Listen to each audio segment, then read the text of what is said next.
Welcome to the Stronger Marriage Podcast with Trey and Lee. We are glad you are here. Thanks for showing up. Welcome to the Stronger Marriage Podcast with Trey and Lee. On this podcast, you'll hear real topics about real life. They cover everything from married sex to raising kids to loving your spouse so much that you're willing to forgive them for occasionally being the most annoying person in the world. Trey and Lee have raised 4 boys, been married over 30 years, and somehow still really like each other. And now, live from the metropolis of Childress, Texas, a place so flat you can watch your dog run away for 3 days. Here are your hosts for the Stronger Marriage Podcast, Trey and Lee Morgan. Thanks for joining us today. Hey guys, it has been a busy week here in Childress, It Texas. is, but you know what? We're back and we're not coughing today. We better knock on some wood or something. Yeah, last week we coughed our heads off through the podcast. Yeah, we're sorry had about several that. of you who had said something about, you poor people, y'all are so sick, and we didn't feel bad. We just had a lot of coughs, but we have turned the corner. We think we're better. We think. We think so. Our heads are clearer. We said last week some rain would do good, but we were in Canadian Texas last week. It was a good week, and we had a lot of fun meeting some nice folks down there at a marriage and family workshop. We appreciate all those that came out. We heard some really good, kind things from some folks who attended. I got some very nice messages from some couples who said that was exactly what they needed, a shot in the arm to pick their marriage and their family kind of up. And yeah, it was a good day. Thank you to the Canadian folks in Canadian Texas for coming out and those around there. Met a couple from Midland, Texas. We'll give them a quick shout out. They listened to the podcast and they had made the trip from Midland. That's how you do it, folks. They had driven for about 6 hours. They got a night in a bed and breakfast coming up, stayed the night, went to the workshop. We're going to have a night in a B&B on the way home. And boy, talk about strengthening your weekend is when you can have a weekend off with your spouse like that. And you guys from Midland that were there, thank y'all for coming. We are honored you made the trip. Yes, that was awesome. Hope it was worth your while to make that trip. We know it was just for the time that you spent together. So yeah, it was good. It was a blessing to your marriage. I have no doubt about that. We have a lot of, when we make posts on social media, oftentimes we will use the phrase healthy marriage. In a healthy marriage, you do this, or in a healthy marriage, this doesn't happen. And we understand there are a lot of couples that are not in healthy marriages. And that's kind of when we make a comment like, in a healthy marriage, this week we said, in a healthy marriage, you don't throw around the divorce word.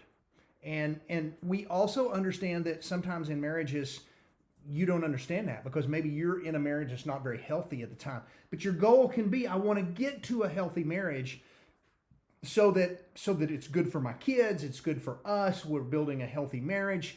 You can be in a marriage that's very unhealthy, very dysfunctional marriage. But we want you to strive to move from wherever you are in your marriage to improving it to a very healthy marriage. And today we're going to talk about 10 signs that you're in a pretty healthy marriage.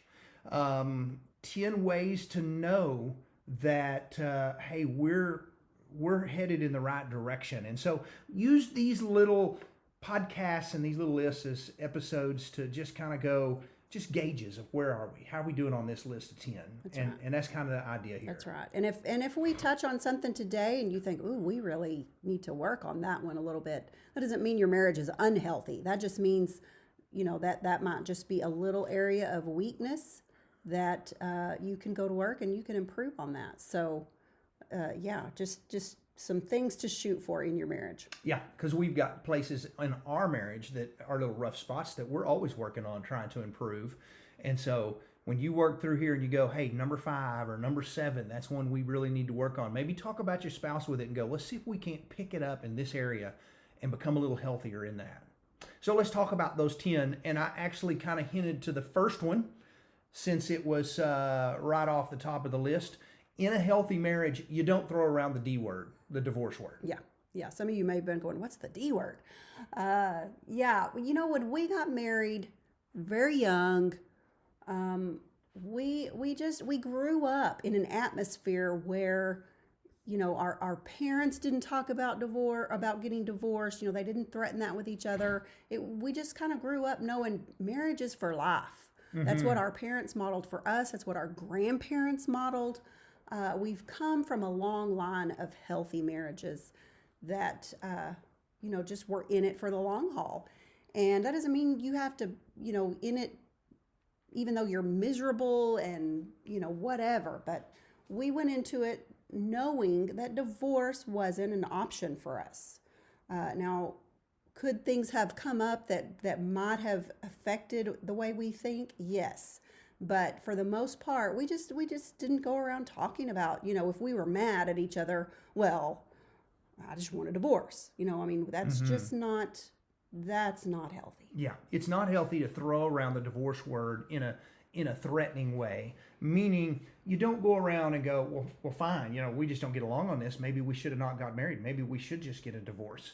And when you throw out that divorce word, that's an option in your world, just because you're angry or you haven't got it in your way, basically you're telling yourself and your spouse, hey, I'm leaving room open to check out someday, and that may not be good.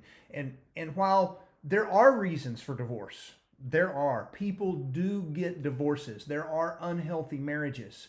In a healthy marriage, you don't go around throwing that word out. You don't get mad and just talk about divorce, or let's just file for divorce, or whatever it is. Remove the word divorce from your vocabulary, because a healthy marriage is not going to have an exit strategy. They're not going to have we've always got this. And so that's just good, healthy idea that we're going into this and this is going to be forever. Second thing on a sign of a healthy marriage is you don't hide things from one another. Whether you're newlyweds or you've been married for a while, secrets are hard on your marriage. They are. You know, we've talked about hiding things from your spouse and how it's not good on multiple episodes that we've done. But I think it's been a while since we brought this up. And so this is definitely an indicator of an unhealthy marriage if this is something that you do on a regular basis. If you're hiding things from your spouse, then, you know, there's some red flags there that there's some things that need to be worked through. It's not a form of dishonesty. It is dishonesty. Yes. When you're hiding, say, purchases from your spouse, you're sneaking money behind your spouse's back, maybe saying, yeah, all I have is 20 this week, and you've got a little extra, and if you're hiding things, if you're having to sneak around and hide things, that's not healthy on your marriage. Be open and honest about everything from purchases to where you are, to what you're doing, to who you're working with.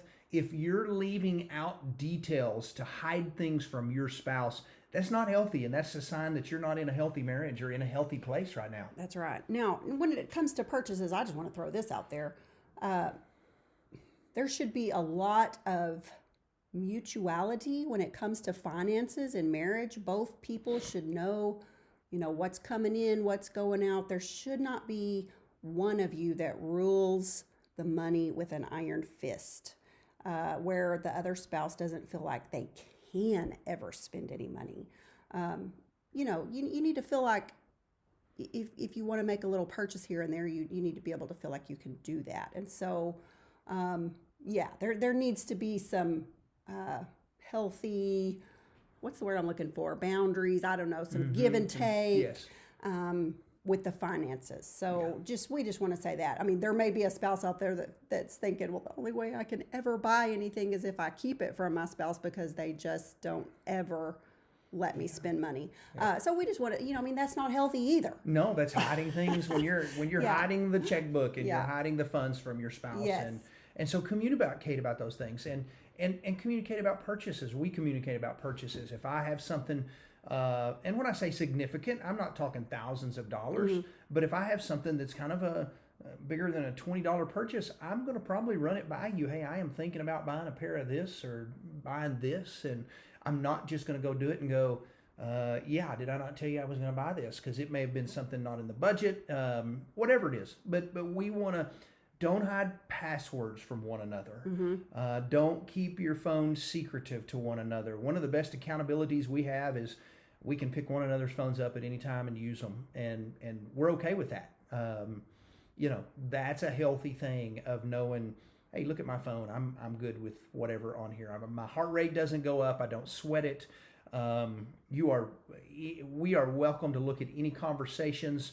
There are times where I tell Lee, hey, zip back through my messages and find that one where I was talking to so-and-so and read that last message I got from them. I want her to know, one, because I may be busy driving or something, but I want her to know that there's not any messages in there that I don't want her to see. That's right. Because if there were, that would mean there's some kind of relationship there that you're not wanting me to know about. And so, yeah, I mean, big red flags if you're hiding messages and relationships and passwords and all of those things. So don't have secrets. Don't have secrets. Now, you can have a secret about a gift. You can have a secret about a party, surprise party. Yes. You can have a secret about a Christmas present, but don't have secrets. You understand where we're coming from. Yes. All right. Number 3, another sign that you're in a healthy marriage is you feel as if your spouse always has your back. And I can't even imagine what it would be like in a relationship worrying if my spouse actually was going to take up for me or not, because that's just part of a healthy marriage. You have one another's back. You don't have to worry about, is my spouse out talking negative about me to her family or to my friends or to her friends. My spouse doesn't joke about me to her girlfriends, or my husband doesn't joke about me to his buddies. Have your spouse's back always. And if you feel like your spouse always has your back, that's a healthy thing. Right. To your family, to your kids, to siblings, parents, have your spouse's back. Yeah. There should be a lot of confidentiality in marriage. I mean, what happens in your home stays in your home. You should feel like you can tell your spouse anything and it's going to stay right there. You don't want your spouse going and having locker room talk with his buddies about, intimate details of your marriage. So whether it's joking, whether it's, sharing just, maybe a fight you had, I don't know, anything like that. There's just no place for that in a healthy marriage. There's confidentiality and intimacy and trust in marriage. Yeah, and if you are having some issues and you're needing to seek some outside help, do that and talk about your spouse, but do that with a professional. Don't do that with your parents. Don't do that with one of your siblings. Don't do that with someone who's going to go, who's going to take your side. Look for a person that is, So I always see healthy marriages, you just always kind of feel like my spouse is my back. I'm not worried about what they may be thinking or saying about me. They're not cutting me down behind my back, that sort of thing. That's right. And I just want to say one reason why you have to think twice about going to, your parents or family members with a problem you might be having with your spouse is that's going to affect the way they're thinking about your spouse. You want them to like your spouse, to respect your spouse, and if you're sharing things, that are going to make them think, I don't think I like the way they're treating my child. You need to think twice about that because you want them to respect your spouse. Yeah, if all you're doing is going to your parents and telling them the negative things that frustrate you about your spouse, you're going to turn around and wonder, why is it that your parents don't like your spouse? Don't do that. Yes. So the next one, number 4, a sign of a healthy marriage is that you forgive quickly. Yes, and that doesn't mean that you let your spouse off the hook for something that's bad. That just means you're going to choose your marriage over whatever it was. We're gonna be good forgivers. Be a good forgiver, and there's no perfect marriages. There's no perfect spouses. Work on being a good forgiver. That doesn't mean that you just are going to go, hey, I'm going to let my spouse walk all over me. Nobody's saying that. No. We're just saying, hey, be a good forgiver. Yeah. Just don't hold grudges. Don't hold grudges. It doesn't help anything. Don't punish your spouse. Don't bring up the past. Right. I mean, because there's going to be times when you mess up a little bit, and you're going to need that quick forgiveness, and you're not going to want them to hold a grudge, and you're not going to want them to punish you with their, pouting or words or actions or whatever. So just, be a good forgiver. Yep. Another sign that you're in a healthy marriage is you have control of your temper. And we can just say emotions in general, but mainly your temper. If you have a temper that is out of control, that you lose your temper and you throw things, you yell, you scream, you cuss, you call names, that is not a healthy thing. That is not a healthy marriage. You are not in a healthy place. And by all means, do not blame that on your parents or grandparents in the sense of, well, I just inherited that trait from them. It is a learned thing. Get control of your temper. Your temper, when you are out of control, is a marriage and relationship killer. Yeah, and don't blame it on your spouse. If you're mad at them for something they did, you cannot always just say, well, if they wouldn't have done whatever, I wouldn't have gotten so angry. You can be angry without losing your temper. I think that's what we're trying to say. I mean, we're gonna get angry occasionally, but you don't need to blow your top. You don't need to yell and scream and call names and abuse, physical abuse, verbal abuse. You can control that. You can control the way you act when you're angry, and that's what we want to point out. That's exactly right. Number 6 on 10 signs that you're in a healthy marriage is you cut off anyone or anything that threatens your relationship. That's a big one, and that's a hard one, and a lot of people in an unhealthy relationship can't get this.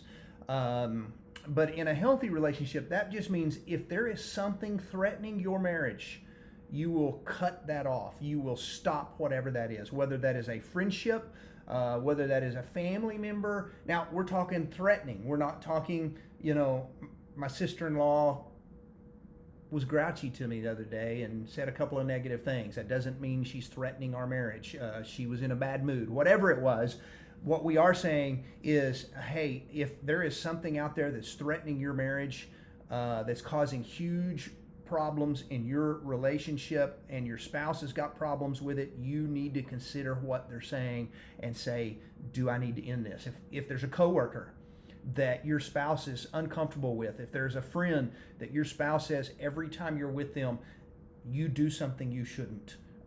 If there is someone somewhere that is threatening that relationship, step up, cut that off, and make that stop. Healthy marriages do that. That is absolutely absolutely correct. And so, that is just something that takes place in a healthy marriage. You are going to, we lock our doors at night. We lock our car doors when we go places. I protect the things that I love, the things that I value, and the same is true with my relationships. I am going to put a hedge. I am going to put security around the things that I love and the things that I protect, and I'm not going to let anyone or anything come in to try to take advantage of that. That's right. So listen to your spouse when they have, some legitimate things that they want you to hear about that. So next one. Yep. See your spouse's needs as important as your own needs. So in a healthy marriage, I'm looking at what Lee needs, and I'm going, these are some things that are very important to Lee. And I'm not going to go, well, when she starts doing some of the stuff that I like, then I'll start doing some of the things she likes. In a healthy marriage, I'm just going to get up every day and go, I wonder what it is that my wife needs today that I could bless her with. What is it that emotionally that's important to her, whether it's conversation, whether it's help around a house, whether it's serving her in some way, whether it's doing something to bless her, whether it's getting an oil change done in her car so she doesn't have to go do that. What is important to my wife? Because if it's important to her, it needs to be important to me. And the same true with husbands. Yes, vice versa. It works both ways. You can't just say, well, that's just not something that I like or that I want to do, and so he's just gonna have to find somebody else to do that with, or whatever. You need to step up and do some things that, maybe out of your comfort zone, that you may not think you like, that you may not think you need. But yeah, if it's important to your spouse, you need to do that anyway. Yeah, we have both learned in 33 years of marriage to do things, to get better at things that the other likes. Whatever it is, conversation. I have not always, and still struggle at times with conversation, and yet I am willing to put in an effort to try to be better at both talking, giving details, listening, whatever it is, because that's important to you. Yeah, whatever it is, and you have come along and you go, well, this is important to Trey, and while this may not be high on my list of things that are important, if it's important to him, I want to learn how to do this better. I want to, whatever it is, and that takes place in healthy marriages. Yes, lots of give and take, and you find that it just creates a lot more intimacy, a lot more unity, and it creates a healthy marriage that we're talking about. That's our goal. And let me tell you real quick on this point how it works in an unhealthy marriage on spouses' needs. In an unhealthy marriage, I said it right at the beginning, a spouse will go, well, I'm not going to take her on a date until she starts doing whatever it is that I like to do with me. And she's going to go, well, I'm not going to start doing this until he starts like hanging out with me and wanting to spend time with me. And all of a sudden you have these stalemates that you brought into the relationship that just says, I'm not doing this until she does that. And that's when your marriage goes from being healthy to unhealthy, because all of a sudden you're coming along and going, well, I'm not going to if they're not going to. Yeah, you're putting conditions on everything. So. And sometimes your spouse may not. And you know what you need to do? Instead of kicking back and going, well, it takes two to make a marriage work, step it up and do a little bit more. Step it up and do a little bit more. You show that spouse that you're serious about loving on them the way they need loved, and they'll come around. A lot of times they do. Number 8, signs you're in a healthy marriage is you're comfortable discussing uncomfortable things. That's right. A marriage should be a safe place to discuss things. We kind of talked about that earlier, about you feel like your spouse isn't going to go around and tell everybody what you've talked about. But you just need to, if your spouse tells you something that you think is weird or whatever, you don't just tell, you don't make fun of them. You don't say, that's the weirdest thing I've ever heard.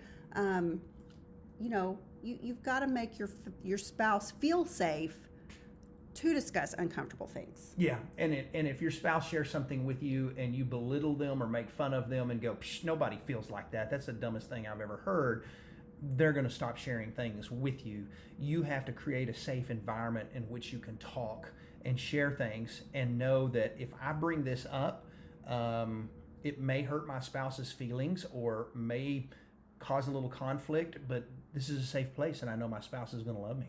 That's a healthy marriage, and that's how it works. Yes. What's number 9?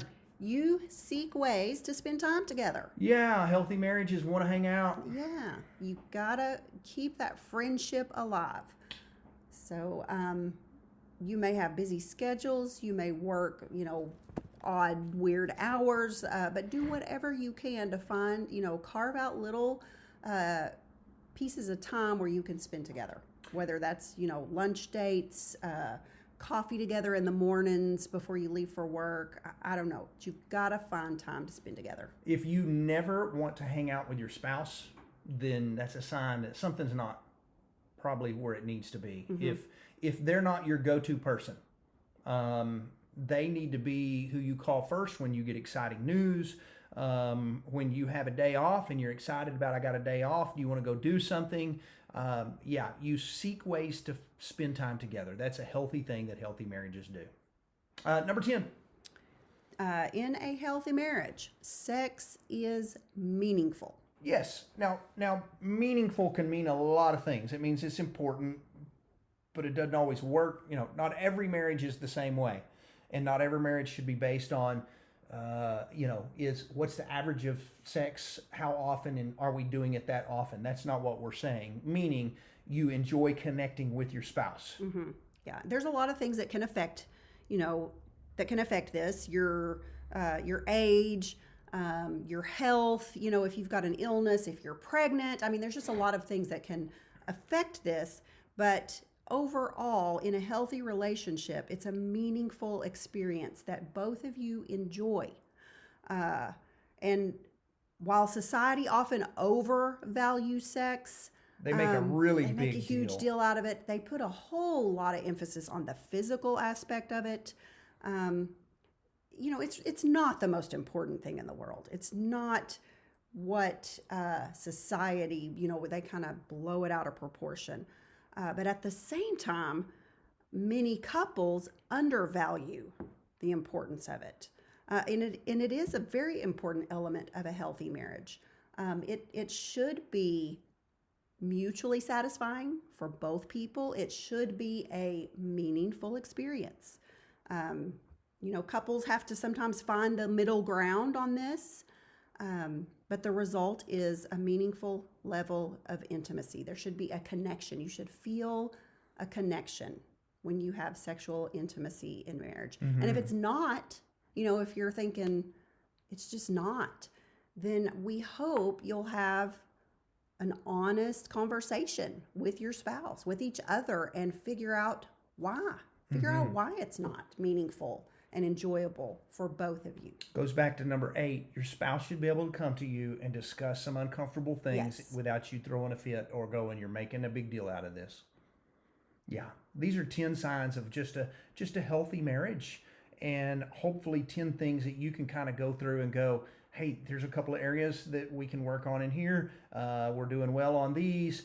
Maybe you'll have a chance to listen to these with your spouse, but these are 10 signs of a pretty healthy marriage. That's true. And just throw this out there, a healthy marriage matters. I mean, of course it matters to you, but it also matters because if you have children in your home, or even if you have grown children, your children are watching, and you want them to have healthy marriages. You want your grandchildren to have healthy marriages. That's the goal. You build a healthy marriage and it'll bless you as a couple. It'll bless your children, and it will bless your children's children. You'll leave a legacy marriage, and that's what you want. That is what you want. Can I throw out a couple of dates for a second as we close today? Yes, throw them out there. I threw some dates online, and I had my dates wrong. Oh, my goodness. Couple things you need to know. First, Edmond, Oklahoma. That's Oklahoma City. That workshop is open. That's a special workshop. It's going to include a dinner together, hanging out. Going to be an awesome weekend. If you're in Oklahoma, if you're in North Texas, Dallas area, drive up to Oklahoma City, spend a weekend with us. You're going to love it. You need to be there. This is a special workshop. The church at the Edmond Church is really going all out to make this a big deal. You are going to love it. Be there for this workshop, Edmond, Oklahoma. And then we have moved our live online date night where we're going to do some online stuff. If you live far away and you go, we can't do this, we're going to have about an hour and a half worth of Trey and Lee online live one night. That's going to be Sunday night, February 27th. And we have put that off about 3 weeks. So be patient with us. We just had a lot going on, including a cruise that we're about to be gone on and be totally out of touch. And we did not want to be trying to scramble to get this done before we left. So that's moved to the 27th of February. And have you opened registration for that yet? Nope, that Not will yet. open on Valentine's Day. Okay. And so you may want to, if you're a wife listening, you may want to say, hey, for Valentine's, I want to sign up for Trey and Lee's online date night on the 27th of February. And this is going to be Intimacy Edition. Intimacy Edition. We're talking Edition. intimacy, emotional intimacy, spiritual intimacy, sexual intimacy, all those things. It's going to be fun. It'll be a good night, and you will enjoy it. We'll email you a worksheet to follow along with, and we'll send you out with some homework when we're done. It'll be a good night. Yes. So those are coming up. Always check our workshop schedule at treyandlee.com. That's where you can find all our info. Ella J coming up in April. We're excited about that. That's a new addition. Georgia. That's in Georgia. Yes, and we've got some good stuff going on. So we're thankful that you joined us. We're going to be cruising next week, so we won't be here next week. We'll see y'all in 2 weeks. Bye, guys.